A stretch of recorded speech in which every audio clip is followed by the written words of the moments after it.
കണ്ണൂരിൽ കെ സുധാകരന് സീറ്റില്ല എന്ന വാർത്ത വന്നപ്പോൾ മുതൽ അവിടെ പ്രശ്നങ്ങളായി. വിമത സ്വരങ്ങൾ ഉയർന്നു. അതങ്ങ് വല്ലാതെ ഉയർന്നപ്പോൾ സുധാകരന് സീറ്റ് കൊടുത്തു എന്നും പിന്നീട് ലിസ്റ്റ് വന്നപ്പോൾ സീറ്റില്ല എന്ന ഉറപ്പുമായി. കണ്ണൂർ സീറ്റിനായി കടുത്ത സമ്മർദ്ദതന്ത്രം നടത്തിയ അദ്ദേഹം വളരെ ശാന്തനായി പാർട്ടിക്ക് വിധേയനായി മാറിയതും നമ്മൾ കണ്ടതാണ്. ഈ അവസരത്തിലാണ് സ്വാഭാവികമായും പി.ടി. തോമസ് എന്ന കറകളഞ്ഞ കോൺഗ്രസ് നേതാവിന്റെ സീറ്റ് നിഷേധവും ശവമഞ്ചം ചുമന്ന രംഗവും ചർച്ചയാകുന്നത്.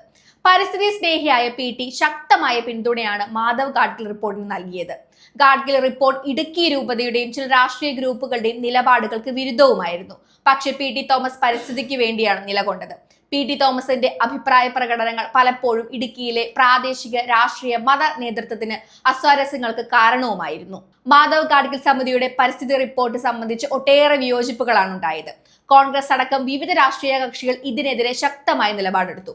മാധവ് ഗാഡ്ഗിൽ സമിതി ശുപാർശകൾ വിലയിരുത്തി പ്രത്യേക റിപ്പോർട്ട് സമർപ്പിക്കുക എന്ന നിർദ്ദേശത്തോടെ കേന്ദ്ര ആസൂത്രണ കമ്മീഷൻ അംഗം കെ കസ്തൂരി രംഗന്റെ നേതൃത്വത്തിലുള്ള മറ്റൊരു സമിതിയെ കേന്ദ്ര സർക്കാർ നിയോഗിച്ചു.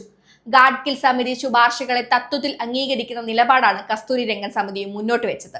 പശ്ചിമഘട്ട മലനിരകളുടെ 4/3 ഭാഗവും പരിസ്ഥിതി ദുർബല പ്രദേശമായി പ്രഖ്യാപിച്ചുകൊണ്ടുള്ള ഗാഡ്ഗിൽ സമിതി ശുപാർശകളിൽ വിയോജിപ്പ് രേഖപ്പെടുത്തി. പശ്ചിമഘട്ട മലനിരകളുടെ ഏകദേശം 37% ഇപ്രകാരമുള്ള പ്രദേശമാണെന്ന് കസ്തൂരി രംഗൻ സമിതി വിലയിരുത്തി.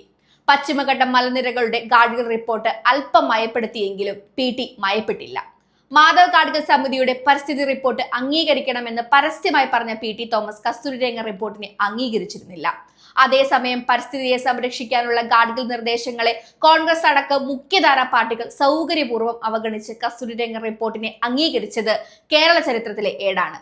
അതിന്റെ പ്രത്യാഘാതം 2018 വെള്ളപ്പൊക്കം മുതൽ നമ്മൾ കാണുന്നതുമാണ്. ഈ സംഭവത്തിൽ സഭയ്ക്കെതിരെ നിലപാടെടുത്തതിന് ഇടുക്കിയിലെ വിവിധ സ്ഥലങ്ങളിൽ യഥാർത്ഥ വൈദികർ തന്നെ ഒപ്പിച്ചു ചൊല്ലി പി.ടിയുടെ ശവഘോഷ യാത്ര നടത്തി. ഇരിട്ടയാറിലും കട്ടപ്പനയിലുമൊക്കെ പി.ടിയുടെ മരണം പോത്തിനെ വെട്ടി ആഘോഷിച്ചു. കോൺഗ്രസ് ടി.പിക്ക് സീറ്റ് നിഷേധിച്ചു. സുധാകരന്റെയും പി.ടിയുടെയും സീറ്റ് നിഷേധവും തുടർന്നുള്ള സംഭവങ്ങളും ജനം മറക്കില്ല. വരും നാളുകളിലും എല്ലാ തെരഞ്ഞെടുപ്പ് കാലത്തും ഈ സംഭവങ്ങൾ ചർച്ച ചെയ്യപ്പെടുക തന്നെ ചെയ്യും.